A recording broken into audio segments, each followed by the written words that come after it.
हरी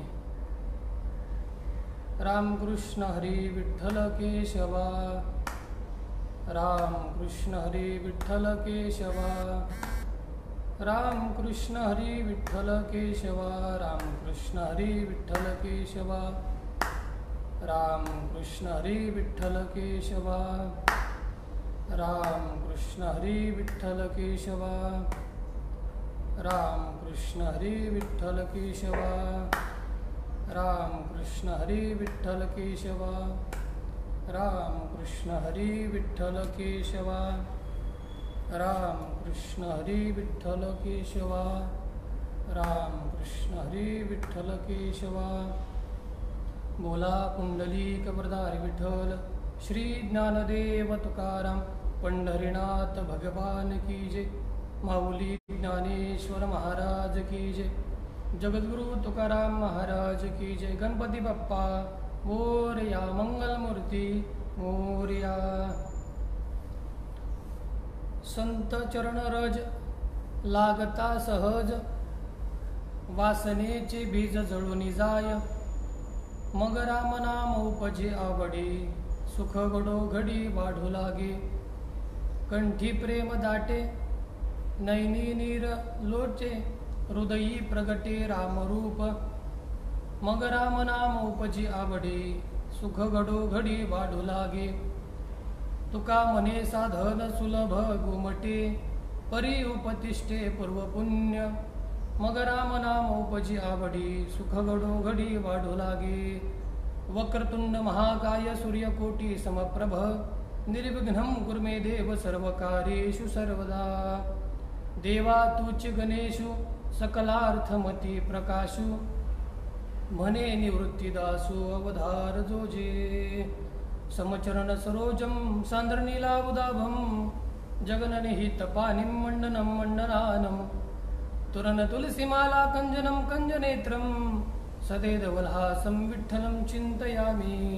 श्री पांडुरंगा करू प्रथम नमन, दुसरे चरण संतांचिया, त्यांच्या कृपा जाणे कथेचा विस्तारू, बाबाजी सद्गुरु दास तुका। ओम नमो ज्ञानेश्वरा, करुणा करा दयाळा, तुमचा अनुग्रह लाधलो पावन झालो चराचरी, मस्तक माझा पायावरी राहो निरंतर संतांचिया,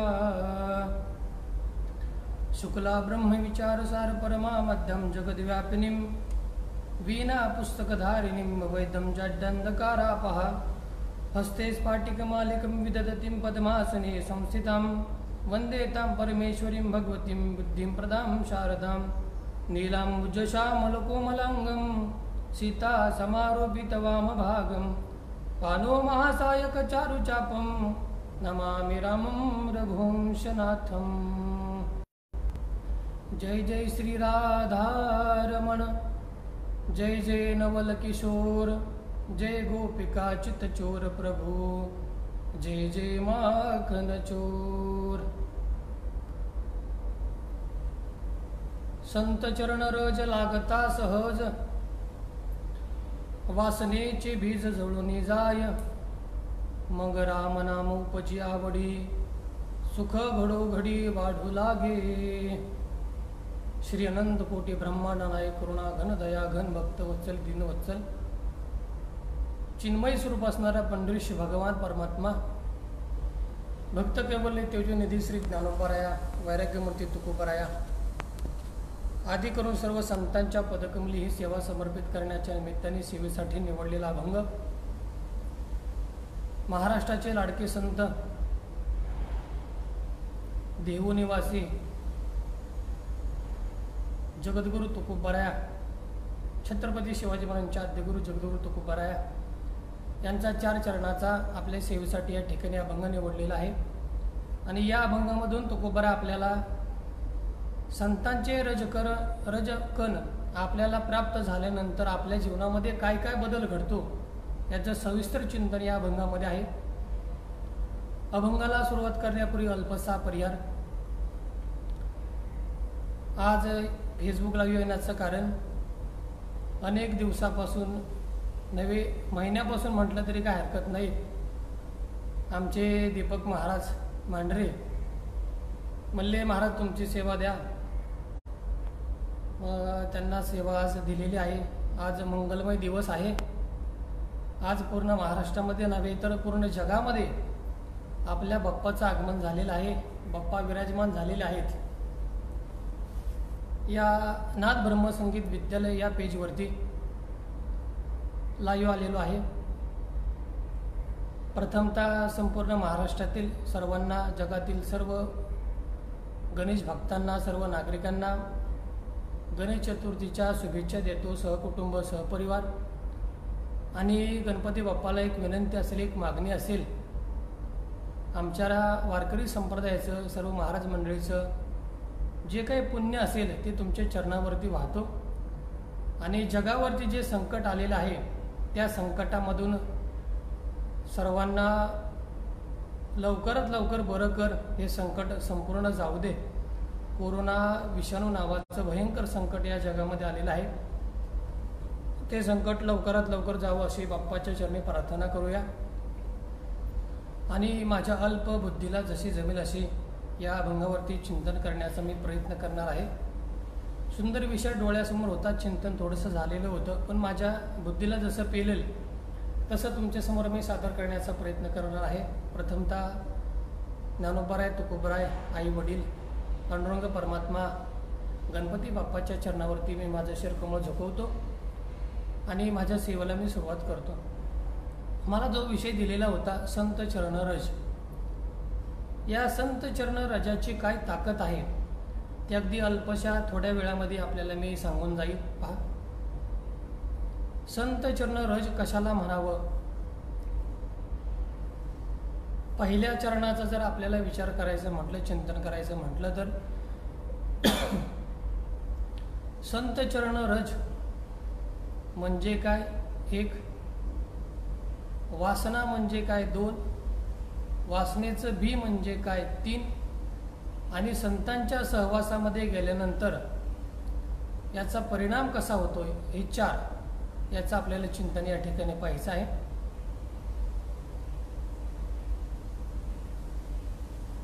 संतांच्या रजकरणाचा, चरणाचा, संतांच्या पायाच्या धुळीचा आपल्याला परिणाम आपल्या जीवनावरती काय होतो हे आपल्याला पाहिजे. तर तुकोबराय, ज्ञानोबारायांनी अनेक ठिकाणी आपल्याला सांगितलेलं आहे.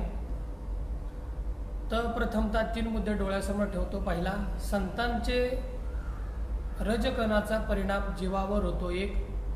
संतांच्या रजकणाचा परिणाम देवावरही होतो, 2. आणि जडावरही होतो, 3. आता जडावर कसा होतो महाराज तुम्ही म्हणताल, तर जडावर कसा होतो एका वाक्यामध्ये मी सांगेल. ज्यावेळेस तुकोबराय भक्ती करत असताना, नामचिंतन करत असताना भंडारा डोंगरावरती जायचे, बोराडा डोंगरावरती जायचे, ते ज्या जागेतून जायचे त्या मातीमधून सुद्धा विठ्ठल विठ्ठल ध्वनी ऐकू यायचा.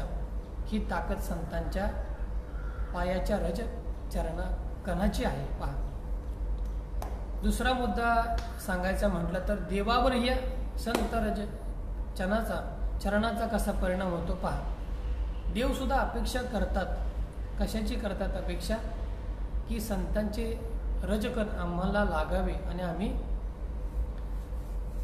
त्याच्यातून आमचा भाग्य उजळावं, असे देवाला सुद्धा अपेक्षा आहेच ना. साक्षात ब्रह्मदेव पहा, ब्रह्मदेव संतांचे रजकण आपल्याला लागावे म्हणून ज्यावेळेस ब्रह्मदेवाने ही सृष्टी घडवली, माझ्यासारखे सगळे मडकी घडवली. घडवता घडवता माणसं घडवता एक दिवस ब्रह्मदेव थकला. पहा, ब्रह्मदेव थकल्यानंतर काय झालं, म्हणला आता मी थकलोय, मला विसावा पाहिजे.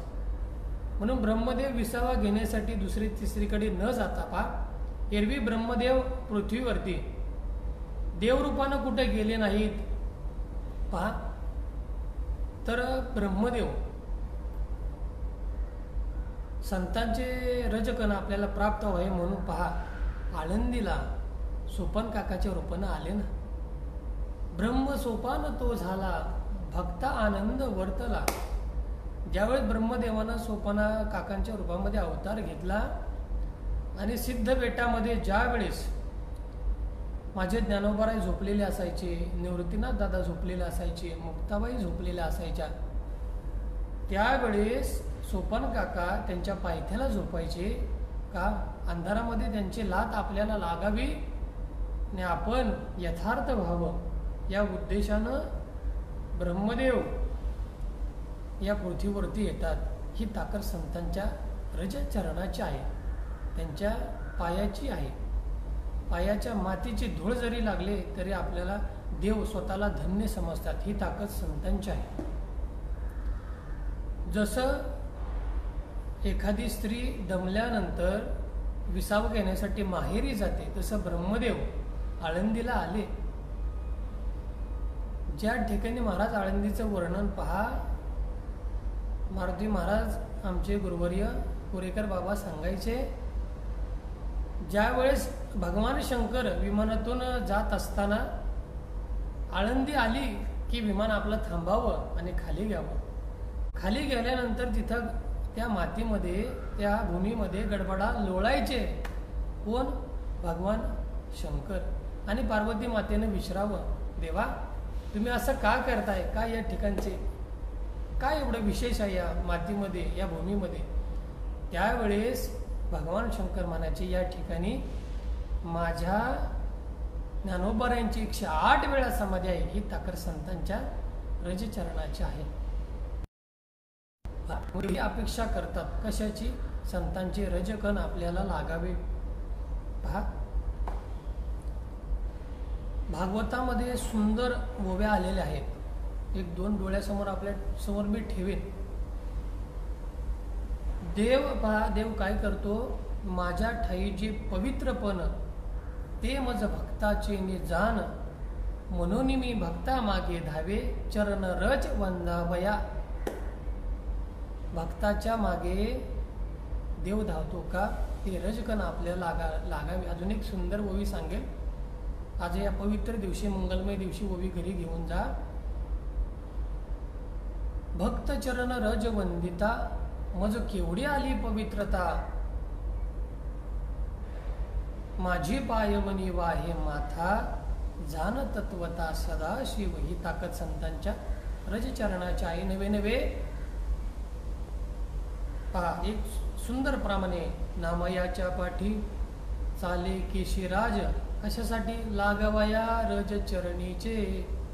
ही ताकद संतांच्या चरणाची आहे. पहा, एक पुराणातील दृष्टांत उदाहरण सांगेल मी आपल्याला.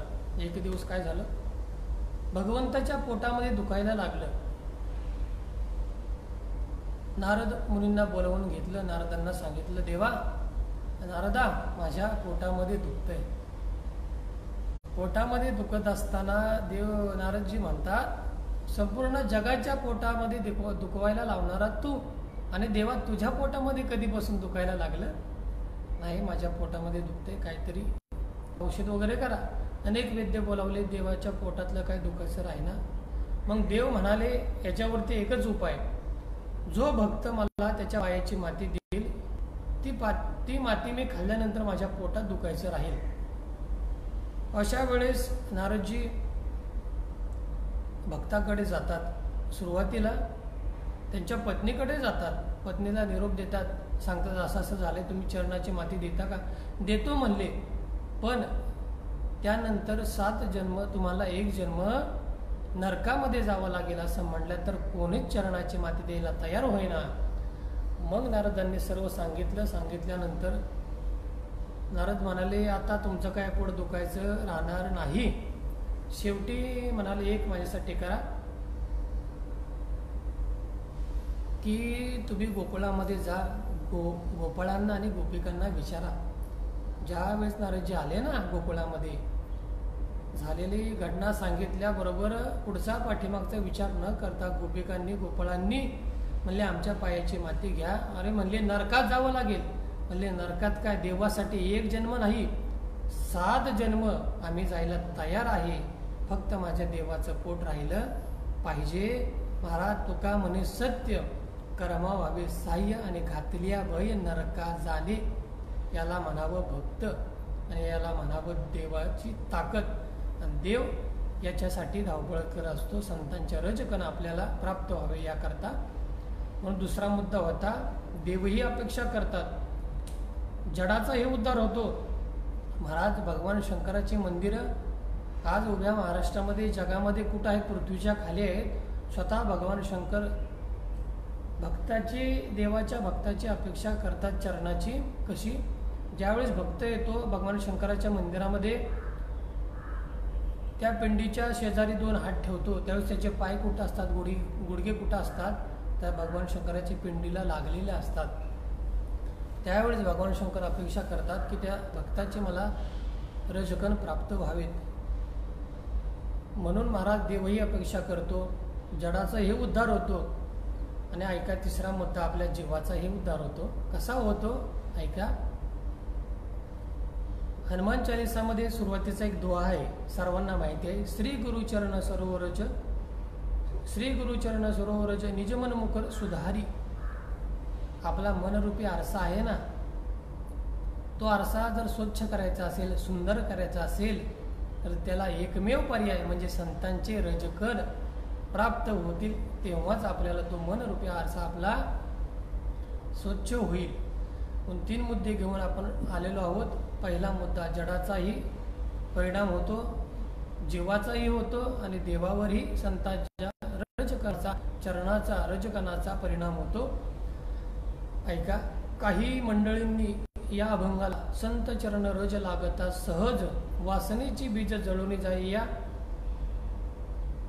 अभंगाला काही मंडळींनी शपक ठरवलं होतं. पण महाराज, हा अभंग जोग महाराज सुद्धा घ्यायचे, बंकट स्वामी सुद्धा घ्यायचे. महाराज, जोग महाराजांचे एवढे उपकार आपल्यावरती आहेत. किती उपकार आहेत महाराज? आभाळा एवढे उपकार आमच्या जोग महाराजांचे आहे. एक वाक्य मी क्षमा मागून बोलतो, जोग महाराज झाले नसते तर आपल्याला माणूस म्हणून घ्यायची सुद्धा आपल्याला किंमत राहिली नसती. म्हणून जोग महाराजांचे इतके आपल्यावरती उपकार आहेत. महाराज, आपल्याला ज्ञानेश्वरी गाथा संतांनी जरी दिली असली, ती आम्हा सर्व वारकऱ्यांना कळली, ते केवळ फक्त आमच्या जोग महाराजांच्यामुळं.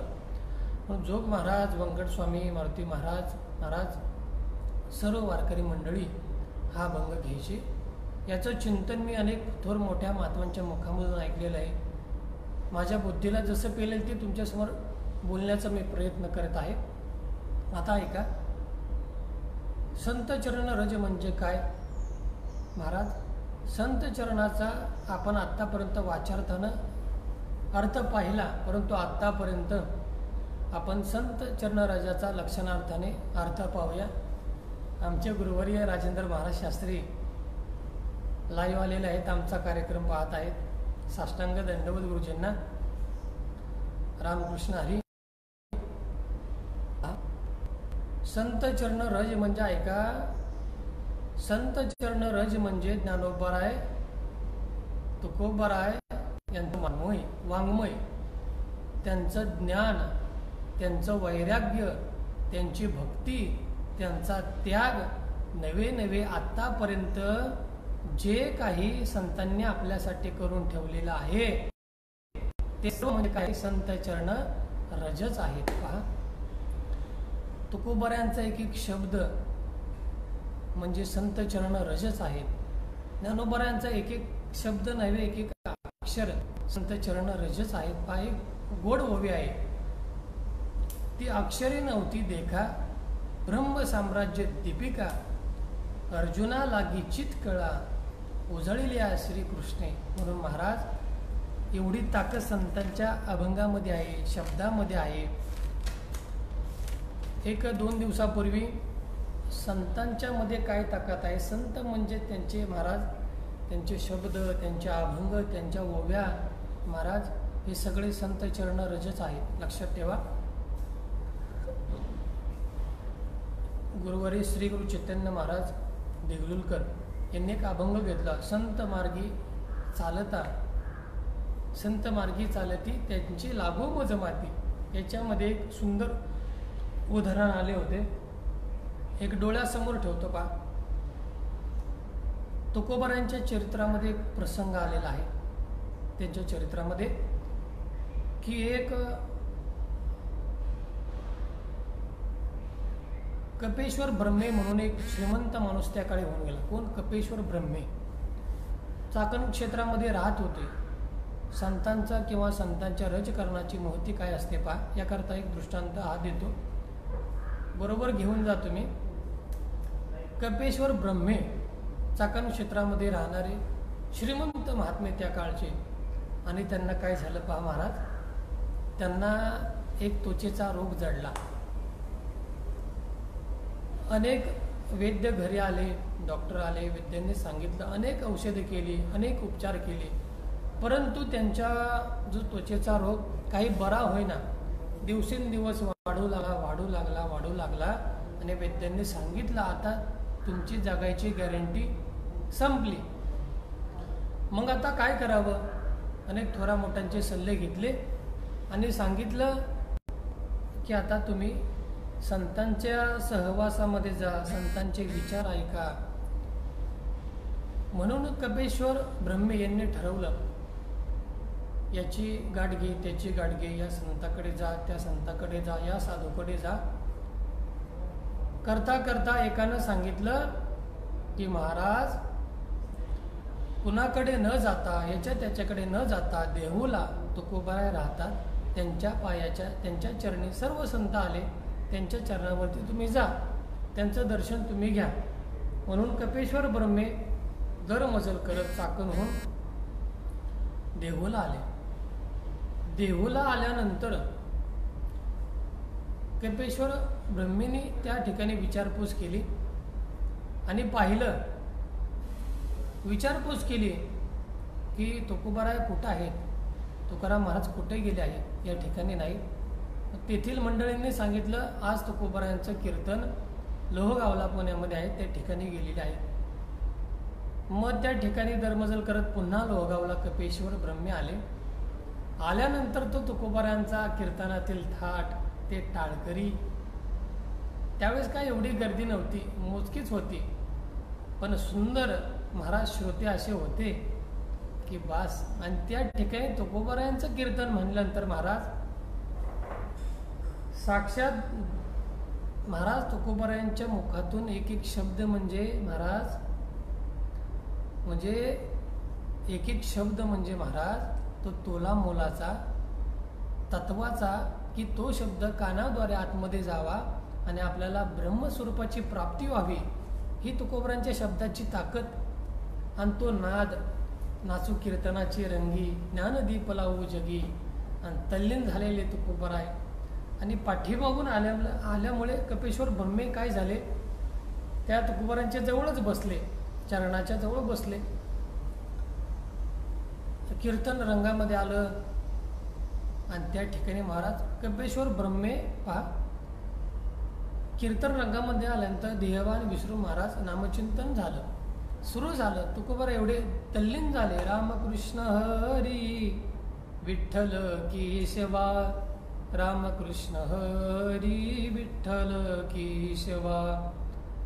भगवंताच्या नामाचं नामचिंतन त्या ठिकाणी चालू झालं. चालू झाल्यानंतर महाराज एवढे तल्लीन झाले की तुकोबाराय डोलू लागले. कसे डोलू लागले की कपेश्वर ब्रह्मेनीच एका वाक्यामध्ये ते एक वाक्य लिहून ठेवलं त्यावेळेस, कर्दळी हेलावी जैसी चंड वाते, तेसे तुकोबाते.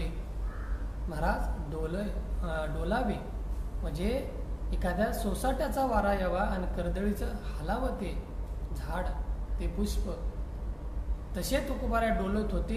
एवढे डोलत होते कपेश्वर ब्रह्मेंना भीती वाटू लागली की ते आता माझ्या अंगावर पडतात की काय. म्हणून कपेश्वर ब्रह्मेने काय केलं, ताडकन उठले आणि उठल्याबरोबर तुकोबाराय पडतात की काय म्हणून तुकोबारायांना धरलं. जसा स्पर्श माझ्या तुकोबारायांचा झाला, त्यांचा रोगही महाराज त्या ठिकाणी निवृत्त झाला. ही ताकद संतांची आहे. महाराज कपेश्वर ब्रह्मेने त्यांना दिलं, स्पर्श झाला, तुकोबारायांचा रोग जाण्यासाठी धरलं होतं का? नाही, नकळत स्पर्श झाला, दुसऱ्या कारणाच्या हेतूने स्पर्श झाला तरी त्यांचा रोग निवृत्त होतो. ही ताकद संतांच्या चरणाची आहे, संतांच्या महतीची आहे. म्हणून महाराज तुकोबाराय म्हणतात, संत चरण रज लागता सहज, वासनेचे बीज जळून जाई. ही ताकद संतांच्या रज चरणाची आहे. मग ज्या वेळेस पहा संत चरणरज म्हणजे अभंग गाथा तुकोबरायांचे पहा ते सहज जरी लागले ना महाराज, म्हणून महाराज सहज शब्द म्हणजे एवढा सोपा नाही, सहज लागत नाही, पण सहज जरी लागले ना आपलं वासनेचे बीज जळून जातं. वासना म्हणजे काय आपण पाहणार आहोत, पण पहा संत म्हणजे ते चालते ज्ञानाचे बिंब, तयाचे अवयव ते सुखाचे कुंभ, एर माणूस पण भांब अलौकिक भाग. महाराज संतांच्या वागण्यामध्ये, बोलण्यामध्ये, क्रियेमध्ये तैसे संत जगी क्रिया करून दाविते अंगी. याच्यावरती एक सुंदर दृष्टांत आहे पहा. त्यांच्या संतांच्या वागण्यामध्ये सुद्धा पहा आपलं कल्याण असतं. कसं कल्याण असतं? एक उदाहरण डोळ्यासमोर ठेवेल पहा. एक गृहस्थ होता आणि एका संतांकडे चालला होता, एका महाराजांकडे चालला होता. जात असताना एका वाटेमध्ये पोपटाची भेट झाली आणि पोपट म्हणला, तुम्ही कुठे चाललाय? महाराजांकडे चाललोय का? आणि महाराजांकडे चालल्यानंतर एक काम करताल का? त्यांना माझा एक प्रश्न विचारायचा. कोणता प्रश्न? या पिंजऱ्यामधून माझी सुटका केव्हा होईल? पहा, हो ठीक आहे, माझे काही 4 प्रश्न आहेत, 4-5 ते विचारल्यानंतर तुझा एक प्रश्न विचारतो, तो गृहस्थ म्हणला. आणि त्या महात्म्यांकडे आल्यानंतर त्या महात्म्यांनी दर्शन घेतलं आणि विचारलं त्या साधूला, अहो माझे काही 4-5 प्रश्न आहे, परंतु ते प्रश्न विचारायच्या अगोदर मला वाटेमध्ये एक पोपट दिसला आणि पोपट दिसल्यानंतर की तो पोपट मला म्हणतो माझी सुटका कधी या पिंजऱ्यातून होईल? पहा, हे ऐकल्याबरोबर त्या महात्म्यानं काय केलं? डोळे पांढरे केले. त्या महात्म्यानं काय केलं? महाराज हातपाय ढिल्ले केले आणि खाली पडला तो महात्मा. त्या गृहस्थाला वाटलं आजारी पडले वाटतं, चला आपण उद्या येऊया. पुन्हा दुसऱ्या दिवशी तसंच पोपटाने विचारला का माझा प्रश्न? आणि विचारल्यानंतर म्हणले नाही, आजारी होते, आज पुन्हा विचारतो. पुन्हा त्या ठिकाणी आला तो गृहस्थ. साधू महात्म्यांना विचारलं, माझे काय प्रश्न विचारायचे आहेत तुम्हाला विचारतो, आणि पहिला अगोदर त्या पोपटाचा प्रश्न मला उत्तर द्या. तो पोपट म्हणतो, या पिंजऱ्यातून माझी सुटका केव्हा होईल? पहा, पिंजऱ्यातून सुटका माझी केव्हा होईल? तेव्हा डोळं पांढरे करायचे महात्मे, हातपाय ढिल्ले करायचे आणि खाली पडायचे.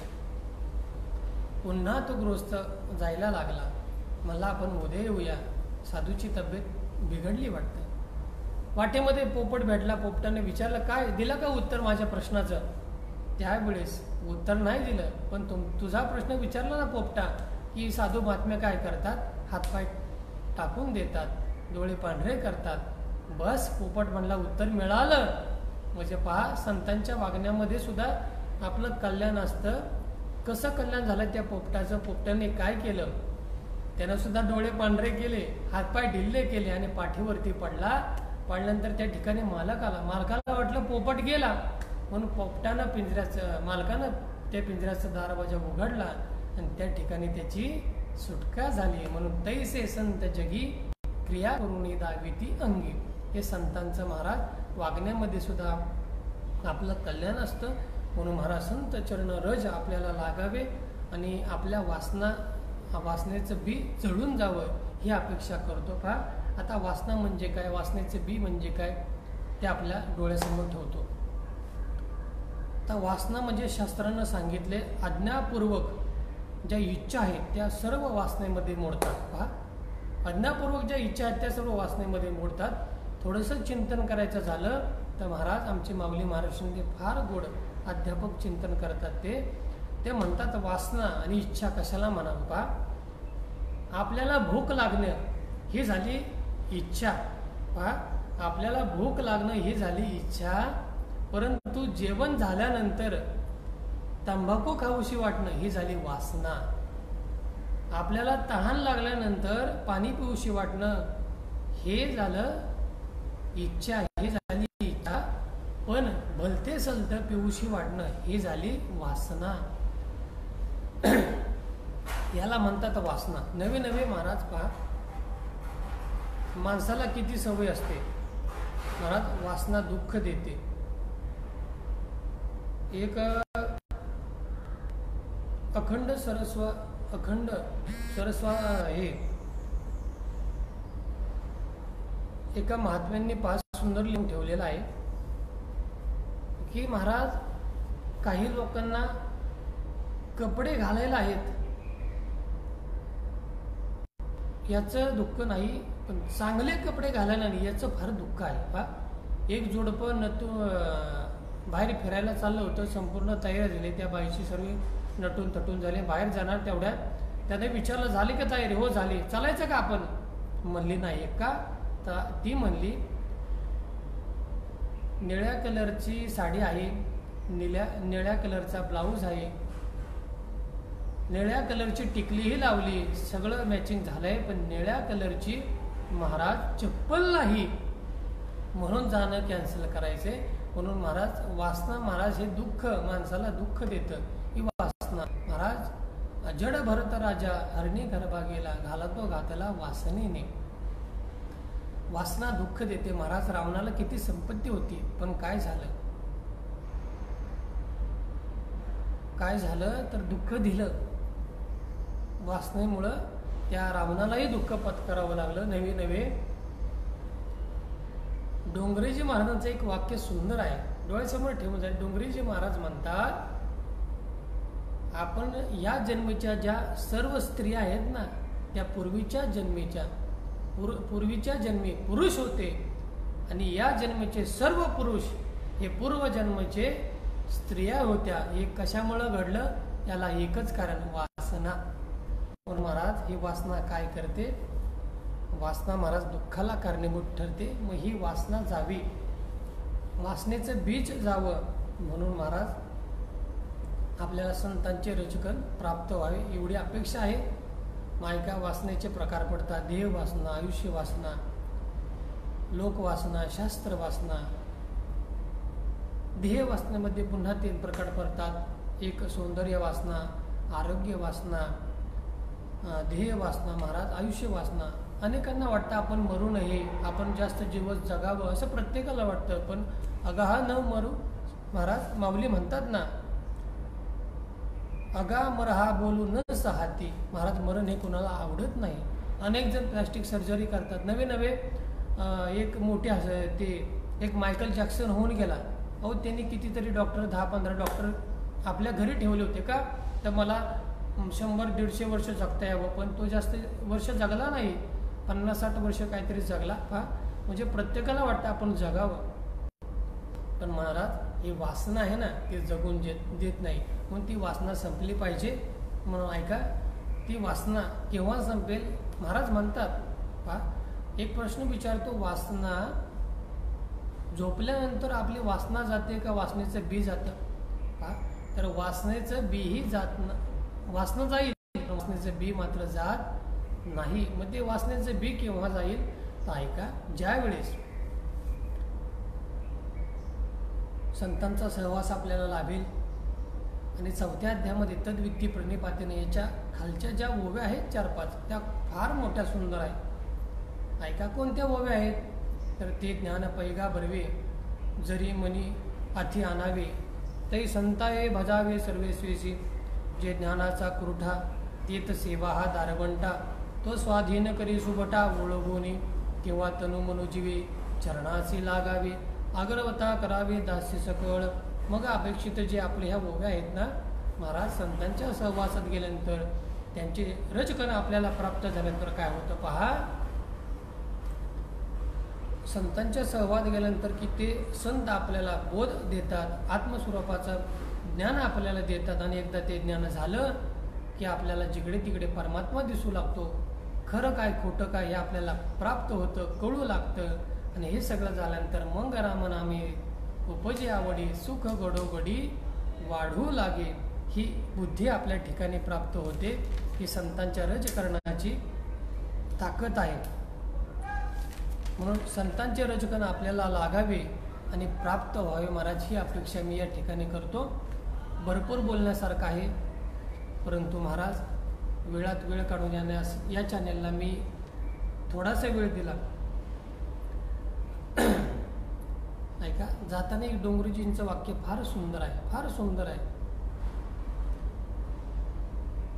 डोंगरेजी महाराज म्हणतात की जीव हा संसारासाठी रडतोय, संसारासाठी खटपट करतोय. पा जीव संसार के लिए रोता है, धन के लिए रोता है, पुत्र के लिए रोता है. जीव जिस दिन भगवान के लिए रोएगा उसका बेड़ा पार हो जाएगा. म्हणून ऐका, संतांच्या रजकरणाची, संतांच्या पायाच्या मातीची काय ताकद आहे. श्री गुरु चैतन्य महाराज त्या दिवशी बोलून गेले की त्यांचे रजकण आपल्याला प्राप्त झाल्यानंतर महाराज पसायदानापर्यंत, सुरुवातीपासून शेवटीपर्यंत जे काही ज्ञान आहे, जे काही संकल्पना आहे, ते सर्व आपल्याला प्राप्त होतं. म्हणून महाराज दीपकजी महाराज म्हणतात अजून बोला. परंतु महाराज पहा, आत्ता मी थेट ज्या ठिकाणी आहे ना, आमच्या कंपनीमधून तुमच्यासाठी वेळ दिलेला आहे, लाईव्ह आलेलो आहे मी. तरी असो 5-10 मिनटं मी आपले घेईलच. ऐका, आज आनंदाचा दिवस आहे. पूर्ण जगभर माझ्या गणपती बाप्पाचा महोत्सव प्रत्येकाच्या घरामध्ये आनंदामध्ये आहे. हा आनंद महाराज या कोरोनाच्या भयंकर संकटामध्ये भक्त मंडळी जसा जमेल असा, आपल्याला जसा जमेल अशा पद्धतीने साजरा करतात, आनंद घेतात. भगवंताला अपेक्षा आहे महाराज, जसं संतांनी सांगितलं, संत काय करतात तर आपल्याला देवाची, या भगवान गणपती बाप्पाची प्राप्ती करून देतात. गणपती बाप्पाने भगवान विठ्ठल पांडुरंग परमात्मा वेगळा नाही. तुका म्हणे शिवधुनी पाहे आणि विठ्ठल गणपती तुझा नोहे, हे संतांनी लिहून ठेवलेलं आहे. म्हणून महाराज संत काय करतात तर आपल्याला देव प्राप्त करून देतात. हरिप्राप्तीसी उपाय धरावे ते संतांचे पाय. म्हणून ऐका, संत आपल्याला प्राप्त करून देतात. देवाची प्राप्ती संतांच्या ठिकाणी आहे. पहा, एकदा काय झालं, नामदेव महाराज भगवंत काय करतात, एक मुद्दा सांगेल, महत्त्वाचा विषय, एक जाता मुद्दा सांगेल. पहा, देवाच्या ठिकाणी संत असतीलच याची मी गॅरंटी देणार नाही, पण संतांच्या ठिकाणी संतही असतात, भक्तही असतात आणि देवही असतात. पहा, ज्या वेळेस भगवंत नामदेवरायांना नेण्यासाठी येतात आणि नामदेवरायांना म्हणतात चला ना हो वैकुंठला चला, त्यावेळेस वैकुंठाला चला म्हणते. नामदेवराव विचारतात काय आहे त्या ठिकाणी. त्या ठिकाणी कीर्तन आहे का, त्या ठिकाणी हरिपाठ आहे का, त्या ठिकाणी गाथा ज्ञानेश्वरी आहे का, नाही. मग त्या ठिकाणी काय आहे, एवढं काही नाही, मग तुम्ही कशासाठी चला म्हणता देवा. वैकुंठ खोपट जुनाट झोपडी, नको आडाडी घालू आम्हा, वैकुंठी जाऊन कायबा करावे, उगीच बैसुनी. मौन रूप असं नामदेव महाराज बोलतात. मग भगवान परमात्मा म्हणतात चला ना, तुम्हाला त्या ठिकाणी अमृत देतो. महाराज नामदेव म्हणतात काय करू तुझ्या अमृतानं, इथं माझ्या ज्ञानोबांचा अमृता अनुभव आहे. ही ताकद संतांची आहे. महाराज पहा, ते म्हणले अमृत देतो, हे देतो, ते देतो, परंतु नको का, त्या ठिकाणी आमचे भक्त मंडळी नाहीत, संत मंडळी नाहीत. म्हणून ज्या ठिकाणी देव असतो ना, त्या ठिकाणी देवाच्या ठिकाणी भक्त एक वेळ नसतील, परंतु संतांच्या ठिकाणी महाराज आमचे भक्त मंडळी असतात आणि देवही असतो. संत काय करतात, आपल्या देवाची प्राप्ती करून देतात. म्हणून ऐका, एक सुंदर भजन आहे, शाम तेरे मिलने का सत्संग ही बहाना है, राधे तेरे मिलने का सत्संग ही बहाना है, गोकुल में ढूंढा तुझे मथुरा में पाया है, वृंदावन की गलियों में मेरे शाम का ठिकाना है, शाम तेरे मिलने का सत्संग ही बहाना है, सूरज में ढूंढा तुझे चंदा में पाया है, तारों की झिलमिल में मेरे शाम का ठिकाना है। तुम ही मेरे माता पिता, तुम ही मेरे बंधु सखा, दुनिया वाले क्या जाने ये रिश्ता पुराना है। शाम तेरे मिलने का सत्संग ही बहाना है। बहाना म्हणजे मार्ग, देवप्राप्तीचा मार्ग आमच्या संतांच्या ठिकाणी आहे. म्हणून तुकोबाराय संतांचं वर्णन करतात की संतांचा सहवास आपल्याला लाभावा महाराज. म्हणून आमच्या जीवनामध्ये महाराज गुरुवर्य लाड गुरुजी यांचा सहवास आम्हाला लाभला. त्यांचे फार आमच्यावरती उपकार आहेत. आमचे राजेंद्र महाराज शास्त्री आहेत. आमच्या भोर तालुक्याचं पुण्याचं वैभव आहे महाराज, महाराष्ट्राचं वैभव आहे. ही मंडळी आमच्या जीवनामध्ये लाभली महाराज. पहा, जीवनामध्ये असं जगावं की जगाने आपली दखल घ्यावी. म्हणून पहा, अहो जोग महाराज झाले नसते तर ही कल्पना सुद्धा आपल्याला दुःख देणारी आहे. छत्रपती शिवाजी महाराज झाले नसते तर तुकोबाराय ज्ञानोबाराय झाले नसते तर ही कल्पना सुद्धा आपल्याला दुःख देणारी आहे. म्हणून जगावरती आमच्यावरती महाराज सर्व संत मंडळीचं, माझ्या छत्रपती शिवाजी महाराजांचं महाराज एवढे उपकार आहेत की त्या उपकारातून आपण उत्तीर्ण होणार नाही. म्हणून देवाचेही उपकार आहेत, अनेकांचे आपल्यावरती उपकार आहेत. एक शेवटचं उदाहरण सांगतो, जाता जाता घरी घेऊन जा. पहा, आपल्यावरती अनेकांचे उपकार आहेत. म्हणून चिंता विंता करू नका. गणपती बाप्पाचं आगमन झालेलं आहे. नक्कीच गणपती बाप्पा हे कोरोनाचं संकट हळूहळू संपूर्ण नष्ट करतील आणि जशी सुरुवातीला परिस्थिती होती ती आपल्या संपूर्ण महाराष्ट्रामध्ये जगामध्ये होईल. पहा, या ठिकाणी कोरोनामध्ये अनेक चांगल्याही घटना आपल्याला पाहायला मिळालेल्या आहेत, आपल्याला वागायला मिळाल्या आहेत. कोरोनाने आपल्याला काय संदेश दिले? स्वच्छ जीवन. पहा, कमी पैशामध्ये कमी लोकांमध्ये विवाह, ह्या गोष्टी आता अशाच चालू ठेवा. कोरोनाने कसं जगावं, कमी पैशामध्ये सुद्धा कसं सुंदर जीवन जगता येतं हे सुद्धा आपल्याला कोरोनाने शिकवलेलं आहे, हे विसरू नका. पहा, म्हणून ऐका, एक जाता जाता संदेश देईल की 80 वर्षाचे बाबा होते. 80 वर्षाचे बाबा होते, ते आजारी पडले. हृदयाचं ऑपरेशन त्यांचं झालं आणि ऑपरेशन झाल्यानंतर पहा, त्यांचं 3.5 तास ऑपरेशन चाललं होतं. डॉक्टरांनी बिल केलं 8 लाख रुपये. पहा, 8 लाख रुपये बिल केलं आणि ते बिल ज्यावेळेस बाबांच्या हातामध्ये डॉक्टरांनी दिलं, डॉक्टरांनी दिल्यानंतर बाबा रडू लागले. बाबा रडत होते. डॉक्टरांनी विचारलं, बाबा का रडताय, काय झालं तुम्हाला? त्यावेळेस डॉक्टर म्हणले, जास्त बिल झालंय का, कमी करू का? ते बाबा म्हणतात, अहो डॉक्टर साहेब, तुम्ही बिल जास्त झालं म्हणून मी रडत नाही. मग का रडताय तुम्ही? 8 लाख काय, तुम्ही 10 लाख रुपये बिल केलं असतं तरी मी ते तुम्हाला दिलं असतं. पण रडू फक्त याच्यासाठी येतंय, तुम्ही फक्त 3.5 तास माझं हृदय सांभाळलं, बिल केलंय तुम्ही 8 लाख रुपये. माझ्या गणपती बाप्पानं 80 वर्ष हृदय माझं सांभाळलंय, अजून बिल नाही पाठवलं. ही ताकद महाराज आमच्या देवाची आहे, आमच्या संतांची आहे. मग त्यांचे उपकार कधी विसरू नका. जे देशासाठी महाराज रोज शहीद होतात ना, त्यांचे उपकार कधी विसरू नका. आई वडिलांना कधी विसरू नका.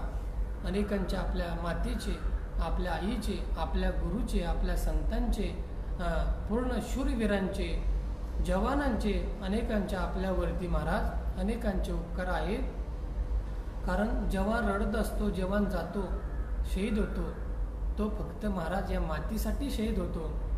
म्हणून पहा, तिरंगा ओढाना कफन के लिए, मेरी जान जाए वतन के लिए, बहे खून मेरा चमन के लिए, तिरंगा ओढाना कफन के लिए. म्हणून त्या महाराज, म्हणून त्या जवानाला झोपताना कधी विसरायचं नाही. कारण त्यांच्यामुळं आपण सुखानं घरामध्ये झोपतोय आणि 2 वेळेचं जेवण आपल्याला मिळतंय. त्या शेतकऱ्यालाही कधी विसरू नका. म्हणून सर्वांच्या चरणावरती मी दंडवत चुकवतो. म्हणून ऐका, आज गणपती बाप्पा सर्वांच्या घरामध्ये आलेले आहेत. गणपती बाप्पाला पुन्हा एकदा दंडवत आपण करूया. गणपती बाप्पा मोरया, मंगलमूर्ती मोरया. सर्वांनी गणपती बाप्पाचा जयघोष करा अशी मी सर्वांना विनंती करतो. मोरया मोरया मी बाळ ताने, तुझीच सेवा करू काय जाणे. अन्याय माझे कोट्यान कोटी, मोरेश्वरा बाळ तू घाल पोटी. गणपती बाप्पाला विनंती असेल, प्रार्थना असेल, जगाकडून काय चुकलं असेल, माणसाकडून काय चुकलं असेल तर ते अपराध पोटामध्ये घाला. माणसाला माणसाची जाणीव आता झालेली आहे, म्हणून आता देवाला प्रार्थना असेल, बाप्पा सर्वांचं संकट दूर करा अशी विनंती करतो. अनेक थोर मंडळींनी चिंतन माझं ऐकलेलं आहे. जशी माझ्या बुद्धीला मिळेल अशी मी चिंतन ही सेवा करायचा प्रयत्न केलेला आहे. ना तरी बालक उबडा बोले, काय वेकुडा वाचू का पाऊले, ते चोजू करून निमावले रिजे जेवी. बोलण्यासारखं भरपूर आहे, परंतु आता काय मानू आता न पुरे ही माने. मस्तक चरणी ठेवीत असे, सर्वांच्या चरणावरती सरकुमळ झुकवतो. पुन्हा एकदा या नाथ ब्रह्मसंगीत विद्यालय, गुरुवर्य वाल्मिक महाराज नलवडे गुरुजी, त्यांचे संपूर्ण शिक्षक परिवार, आमच्यावरती प्रेम करणारे नितांत दीपक महाराज मांढरे दादा, त्यांनाही मनोभावे वंदन. गुरुवर्य त्यांनाही वंदन करतो. गणपती बाप्पा मोरया, मंगलमूर्ती मोरया. सर्वांच्या घरी सुख समृद्धी लाभावी, सर्वांना आनंद प्राप्त व्हावा अशी मी बाप्पाच्या चरणी प्रार्थना करतो. आणि या ठिकाणी थांबतो. विठ्ठल विठ्ठल विठ्ठल विठ्ठल. बोला पुंडलिक वरदारी विठ्ठल. श्री ज्ञानदेव तुकाराम पंढरीनाथ